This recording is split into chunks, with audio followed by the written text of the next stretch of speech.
Mayong adlaw, katawhan sa Dios sa Archdiocese sa Osamis. Akong pahalipay sa usa ka malipayong piyesta ngadto sa taga Aluran. Karong adlaw, Pitsa 21, adlaw nga Miyerkules, mao ang piyesta ni San Mateo, ang patron sa Aluran. Busa ngadto silang padrikura, si Father Emmanuel Henry Rebil, malipayong piyesta ngadto usab sa tanan nga mga Parish Pastoral Council ninyong tanan, sa Finance Council ninyong tanan, malipayong piyesta. Malipayong pong piyesta ngadto sa tong mayor, si Mayor Insik Rua. Mayor, malipayong piyesta. Akong pahinumdom nga dili pud ako kalimtan gyud ang mga mag-uuma ug mga mananagat. Ako gining gisulti nga kining mga mag-uumag mga mananagat, mga maampuon ni sila. Ang mga mag-uumag mga mananagat kanunay gyud nga nagsangpit sa Ginoo. Pero kun do na manggali mag-uuma og mga mananagat dinha sa Aluran, panimba pud mo kay lahi man gayud ang pag-ampo din atong dawaton ang atong Ginoo sa bayhon sa pan ug bino nga mao na gayud ang lawas ug dugo ni Hesukristo. Muna nga mga mag-uuma og mga mananagat, muhugop kita, manimba kita. Dili biya maayo nga kining moingon ta nga ay nagampo man ko. Doon na may gitawag og kining gitawag og pag-ampo nga mag-inusara, pero napoy katilingbanong pag-ampo. Kay kita dili man lang ta usa, kun dili makig-alayon kita, makiglambigit kita, o mao kini ang gihangyo sa tong Ginoo. Sugod pa sa karaang testamento, ang pundok sa mga matuohon gitawag sa Hebro og kahal. Gitawag aron magampo og mga muyo ang usa ka pundok aron ilang mapadayag ang ilang pagtuo. Mao ni ang gitawag og kahal sa Hebro, nga gitawag aron magampo o mag-uban sa mga kauban aron mosangpit ni Yahweh, aron mosangpit sa Ginoo. O sa Bagong Testamento gitawag kita isip usa ka simbahan aron magpundok o mosaulog sa Eucharistia. Pusa mga mag-uumag mga mananagat, ako gito mong balik-balikon, ako sayod nga sa inyong pag-uma kamo maampuon. Ako sayod nga sa inyong paglawig dinha sa kadagatan kamo maampuon. Apan dili lang kana igo, importante kaayo nga inyong dawaton ang lawas ug dugo sa tong Ginoo sa buhi nga pan nga mao ang iyang lawas. Busa ngadto sa taga Aluran nga nagsaulog sa ilang piyesta karon, sa ilang patron nga si San Mateo, sanglit September 21 man karon, hinaut unta nga ang mga mag-uuma og mga mananagat moadto gayod aron mo saulog sa Eucharistia. Uy, ayaw pud mo pag sige og panagat, uy piyesta maron, simba pud mo mga mag-uuma og mga mananagat. Kinsa magyud ni si San Mateo? Si San Mateo usa ka magsusulat sa ebanghelyo. Muna nga doon natay ebanghelyo sumala ni San Mateo. Si San Mateo usa ka apostoles ug usa ka magsusulat sa ebanghelyo. Siya taga Galilea, usa siya ka tax collector. Busa siya tungod kay midapig man sa taga Roma, siya gi-consider nga usa ka traidor o dili nahigugma sa iyang nasod. Usa siya ka public sinner. Pero si San Mateo naghinulsol sa iyang mga sala. Si San Mateo miingon ngadto sa tong Ginoo, kung ako nakasala, akong iuli ang ako nga nakuha ngadto sa katawhan. Hindot kayo nino, pahinumdum gyud ni sa ato nga mga kining mga tao nga nakakawkaw sa gobyerno, sa mga tao nga anaa sa pribado nga kompanya. Kung kamo nakakawkaw, ato yung iuli, kay ang pag-uli usaman ka pagpakita nga kita naginulsol sa atong mga sala. Mo ning gitawag sa in English pa og restitution. Sa moral theology, restitution ipasabot nga imong giuli unsay imo nga nabuhat nga dautan, imong usbon ang imong kinaiya. Mao man gyud ni ang ebanghelyo, mao man gyud kini ang giawhag sa atong Ginoo. Makasabot man Ginoo nga kita nakasala. Pero ang importante mao nga atong talikdan ang atong pagkamakasasala. Pero kung dili gali ka mo talikod sa imong pagkamakasasala, kung mo enjoy kag maayo sa imong kabit na gud na, illegal yun na. Para gud na nga nikabit ka sa kining suga kanang linya sa electricity, illegal man na, kay wa man ka mobayad sa tinarong. Kana gun mukabit ka og tubig, illegal man na, kay dili man ka na nahasubay sa balaod. Muna nga dili yun maayo, muna nga ato yun ang hunungon, putla yun na ang mga illegal connections. Maupod na sa illegal nga babae, illegal nga lalaki, muna nga ato yun nga usbon kay ang Ginoo. Malipay man siya sa tao nga mag-usab sa iyang kinaiya. Muna nga kamo kita nga mga makasasala, atong usbon ang atong kinabuhi. Maghinulsulta sa atong mga sala. Sama nga si San Mateo, misalikway sa iyang karaan nga kinabuhi o iyang gisulob ang maputi nga kinabuhi, kinaiya sa iyang pagkatao. Mao kini ang laktod nga saysay sa kinabuhi ni San Mateo. Ari nata sa ebanghelyo kay nadugay na hinuunta paghisgot sa kinabuhi ni San Mateo. Ang ato karong ebanghelyo, ato karong kutloon sumala sa ebanghelyo ni San Mateo. Unya mibiya si Jesus niadtong dapita ug samtang naglakat siya, nakita niya ang usa ka kobrador sa buhis nga ginganlag Mateo nga naglingkod sulod sa iyang opisina. Mingon si Jesus kaniya, "Sunod kanako." Og mitindog si Mateo og misunod kaniya. Samtang nagkaon si Jesus dito sa balay ni Mateo, may daghang kobrador sa buhis ug mga makasasala nga miduol og misalo kaniya ug sa iyang mga tinun-an. Nakakita niini ang pipila ka mga Pariseo ug miingon sa iyang mga tinun-an, "Nganong nakigsalo man ang inyong magtutudlo sa mga kobrador sa buhis ug sa mga makasasala?" Nakadungog si Jesus kanila og mitubag, "Ang mga tawo nga walay sakit wala magkinahanglag doktor, kundili ang masakiton ra. Lakat ug susihan ninyo kung unsay kahulugan nining bahina sa kasulatan nga nag-ingon, wala ako magkinahanglan og mga halad nga mananap, kundili kaluoy. Kay wala ako muanhi aron pagtawag sa mga matarong, kundili sa mga makasasala." Ebanghelyo sa tong Ginoo. Daygon ikaw o Kristo. Pagkaanindot sa tong ebanghelyo karon o pagka puno sa pagtulunan nga atong mapupo nining atong ebanghelyo karon. Pastilan, ang katapusan nga gisulti sa ebanghelyo mao, wala ako muanhi aron pagtawag sa mga matarong, kundili sa mga makasasala. Nindot kayo kinino, kay kining maugyod ni ang gipahinumdum sa atong Ginoo. Si San Mateo, galingkod sa iyang opisina.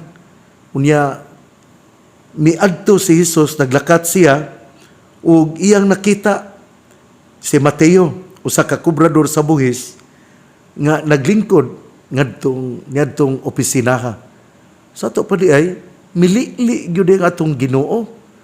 Unya, iya gyud gusto gyud tingali niya nga mahatagan gyud og kaluwasan ang usa ka makasasala nga giila sa katilingban nga public sinner.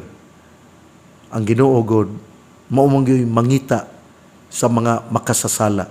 Ikaw ako, wa ka ba kabantay na kung kita makasala, adunay hagawhaw nga atong madungog dina sa atong dunggan daw nag-ingon, ayaw balik sa Ginoo. Ayaw padayon na ang imong pagpakasala. Pero kung dili ni nato paminawon ang hagawhaw nga mao ang atong konsensya, kita maglunang gayod sa pagpakasala. Ug mao kini si San Mateo. Si San Mateo diha no ifs no buts. Mitindog dayon og miingon nga musunod ako kanimo. Nindot kay ni si San Mateo, no? Kuan gyud ni, ehemplo gyud ni. Usa gyud kini ka salamin alang sa mga tao nga adunay gahom. Si San Mateo usa biya ka kobrador sa buhis. Mura pag naabitaw sa kining customs, na kining naa sa customs, adi gyud ta miingon lang nga kining silang tanan makasasala. Dili man.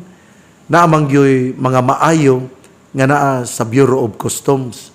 Pero mao lagi, korupsyon kusog kaayo.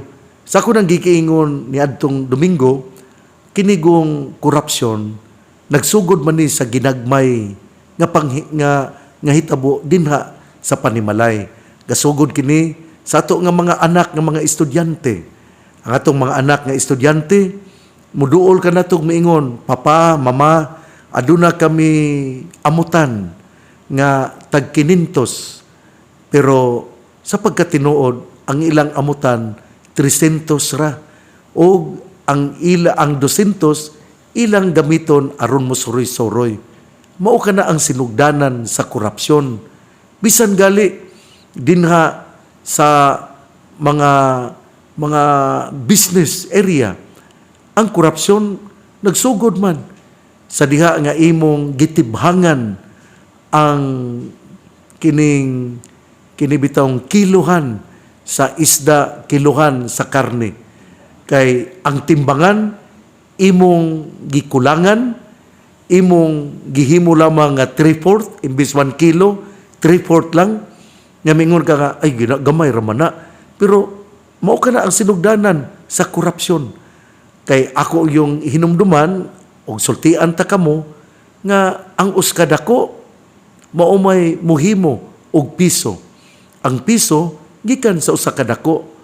Ang uska gatos gikan pud sa piso. Ang uska libo gikan pud sa usa ka gatos. Sa ato pa diay ang gagmay nga dautan nagsugod nahimo ang korupsyon gikan sa gagmay nga paghimo nimog dautan. Munang usbon gyud nato si San Mateo, mitindog gyud dayon. Si San Mateo wala gyoy paglingi-lingi, misunod siya sa atong Ginoo. Nindot kay nino, discipleship is really giving focus to our Lord Jesus Christ. Ang pagkadisipulo mao gyud ang pagsunod sa kinabuhi sa atong Ginoo o pagtalikod sa dautan nga mga panghitabo nga atong gihimo. Ako naman ang nasulti sa introduction nga kining ang kabit, tungod kay kabit man illegal gyud na kinahanglan gyud nga imog yung putlon unya mo himo gyud ka sa maayo nga buhat. Nindot mo gyud na natay kabit, nindot mo gyud na nga natay sala kay labinag sexual kining kinabuhi sa sex, ay ganahan gyud ang tao ana, pero importante gyud nga mag-usab sa atong kinabuhi. Munang ako yung hangyoon kadtong dunay mga illegal relationship, putla ninyo kana nya wa mo kumingon nga sayon kana, lisod kana nga buhat. Mapari ka man, mamadre ka man, maanaa ka man sa opisina, maobispo ka man, mamayor ka man, maggobernador ka man, makapitan sa barangay, tanan, kitang tanan adunay mga kasalanan. Ato yung talikdan ang atong pagpakasala ug mo focus kita sa atong Ginoo nga si Jesucristo nga mingon, uban kanako, sunod kanako ug puy-i ang kahayag. Atong miaging Lunes, gipahinumduman gyud kita nga ang kahayag dili nato tabunan, dili nato ibutang aron tabunan, ilawom ibutang ba nato ilawom sa katre. Ang atong maayong buhat ato yung ipadayag, ipasabot nga dili kita maulaw nga muhimo og maayo. Di man ta moingon nga ako ra gyud maayo, pero atong paningkamutan nga maayo permi ang atong gihimo. Ipadayon ang ebanghelyo nga si Jesus miuban ngadto sa ilang panimalay o mikaon kinigong pagkaon kanabang naatas sa talad kananan usa man kini pagpadayon sa Eucharistia. Ang ato nga maayo nga gawi ato man nga ipadayon ngadto sa gawas, labi na gayod dinha sa talad kananan. Pero ang mga Parisiyo nga nakakita sa gihimo ni Jesus nga nakig-uban sa mga makasasala ug sa mga kobrador sa buhis, murag na suko. Akinigong mga Parisiyo, kining mga lain og kinaiya, kanabang moingon bitaw nga kami ra gyud ang santos. Kami ra gyud ang balaan. Unabi na sa pundok, kanang pundok bitaw nato nga dayog tan-aw unya mingon nga sala kana, dili kana maayo.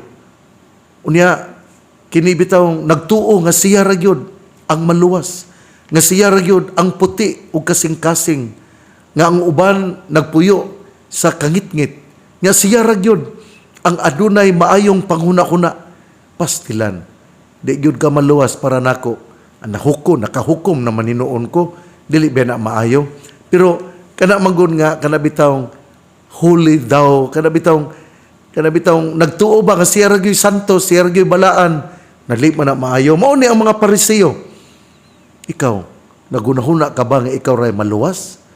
Ikaw nga namati nako karon, do you think that you believe that you alone are the one who will be saved? No. Don't ever think that you are the most holy person. Always consider yourself as a sinner, because when we consider ourselves as sinners, then we come and bend our knees and ask for mercy and forgiveness. Ang tao nga walay sala, dili man mangayog pasaylo, ug dili malipay ang Ginoo sa tao nga miila nga siya buutan, nga siya imakulada, nga siya walay kasaypanan. Muna nga kining mga Parisiyo mao gyud ni ang mga dautan og kinaiya. Ikaw kanang may pagka-Parisiyo ka nga miila ka nga ikaw ra gyud buutan, nga miila ka nga ikaw ra gyud ang santos. Parisiyo, ug mao kini ang gihukman sa atong Ginoo. Unya sa diyang nakadungog si Jesus sa mga sulti sa Parisiyo nga, uy, nakig-uban man ang inyong magtutudlo sa mga makasasala o kuprador sa buhis. Si Jesus, mingon gyudayon, ang tao nga walay sakit, wala magkinahanglag doktor, kundili ang masakiton ra.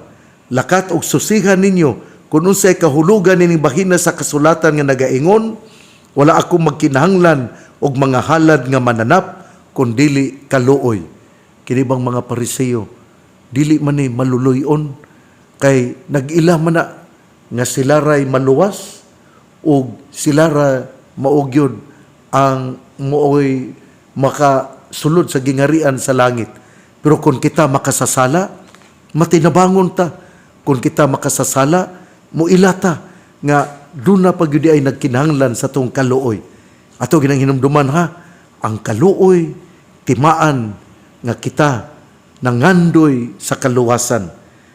Ang nindot nga statement ang ania sa katapusan. Kay wala ako muanhi aron pagtawag sa mga matarong, kundili sa mga makasasala. Discipleship means following the Lord, at the same time repenting our sins.